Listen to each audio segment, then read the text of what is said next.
Hi hello नमस्कार सर्वांना. Deepa non veg चॅनलमध्ये तुमचे सर्वांचे स्वागत आहे. मी घेऊन आलेले आहे तुमच्यासाठी आज साधा सिंपल मेकअप कसा करायचा तो शेअर केलेला आहे. चला तर व्हिडिओ शेवटपर्यंत पहा. इथे तर मी चेहऱ्याचा प्रथम बेस करून घेतलेला आहे. चेहऱ्याला पूर्ण असे फाउंडेशन, प्रायमर, कॉम्पॅक्ट पावडर वगैरे लावून घेतलेली आहे आणि त्यानंतर केसांची हेअरस्टाईल बनवलेली आहे. आणि कस्टमरला जास्तही हेवी मेकअप नको होता, साधा सिंपलच लूक हवा होता. त्यासाठी असा लूक केलेला आहे आणि साडीच्या मॅचिंगवरती असे हेअरस्टाईलमध्ये गुलाबाची फुलं वगैरे लावलेली आहेत आणि फक्त 15 मिनटामध्ये हा मेकअप केलेला आहे, जास्तही वेळ घेतलेला नाही. तर त्यानंतर आपला माल हा राहिलेलासुद्धा घरी आता आलेला आहे. तर तो असा काही पसारा झालेला आहे रूममध्ये.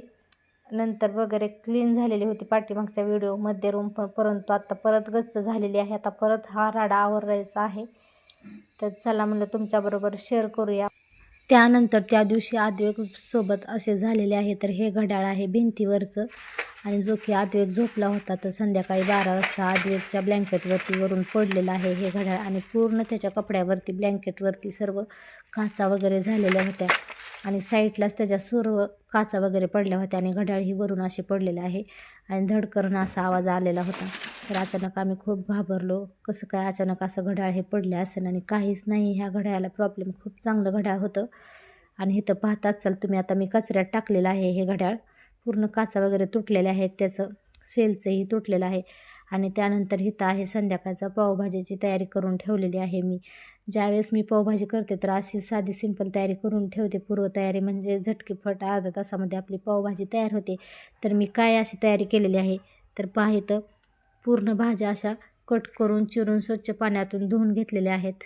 बटाटा, फ्लावर, वाटाणा, टोमॅटो आणि शक्यतो मी सर्व भाज्या, टोमॅटो वगैरे, शिमला मिरची एकत्र सर्व भाज्या मिक्स करून शिजवून घेते आणि त्यानंतर फक्त त्याला फोडणी देते. त्यामुळे पावभाजी एकदम खायला पण टेस्टी होते आणि झटपट होते, जास्त वेळही जात नाही आपला. इथं तर मी पूर्ण आता स्वच्छ पाण्यातून भाज्या धुवून घेतलेल्या आहेत. आता पूर्ण पाण्यातून मी अशा भाज्या काढलेल्या आहेत. सर्व भाज्या एकत्रच घेतलेल्या आहेत. बटाटा, फ्लावर, टोमॅटो, वाटाणा, शिमला मिर्च, टोमॅटो. आता त्यानंतर आपण जी भाजीला फोडणी देणार आहोत ते फक्त कांदा आणि आलं लसूणची पेस्ट आणि पावभाजी मसाला, फक्त एवढंच भाजीला टाकणार आहोत फोडणी देताना. त्यानंतर दुसरं काही टाकायचं नाही आणि वरून कोथिंबीर टाकायची आहे. तर सर्व भाज्या मी अशा स्वच्छ धुवून घेतल्यानंतर कुकरमध्ये टाकलेल्या आहेत. कुकरमध्ये 1 चमचा तूप टाकलेला आहे आणि त्यात हळद, मीठ आणि असं टाकून 4 शिट्ट्या आपल्या करून घ्यायच्या आहेत पूर्ण अशा. आणि 4 शिट्ट्यामध्ये एकदम छानपैकी आपली भाजी शिजल्या जातात. सर्व भाज्या आपल्या चांगल्या शिजल्या जातात. मॅश करायची पण गरज लागत नाही. आणि पाणी आपल्या मापात टाकायचं आहे, त्याप्रमाणे पाणी टाकायचं आहे. आणि इथं 4 शिट्ट्या करून घेतल्यानंतर थंड होऊन द्यायचं आहे कुकर आणि त्यानंतर मी संध्याकाळीच ह्या भाजीला फोडणी दिलेली आहे. चला तर इथं व्हिडिओचा मी एंड करत आहे. व्हिडिओ आवडला असेल तर लाईक करा. भेटूया नेक्स्ट व्हिडिओमध्ये.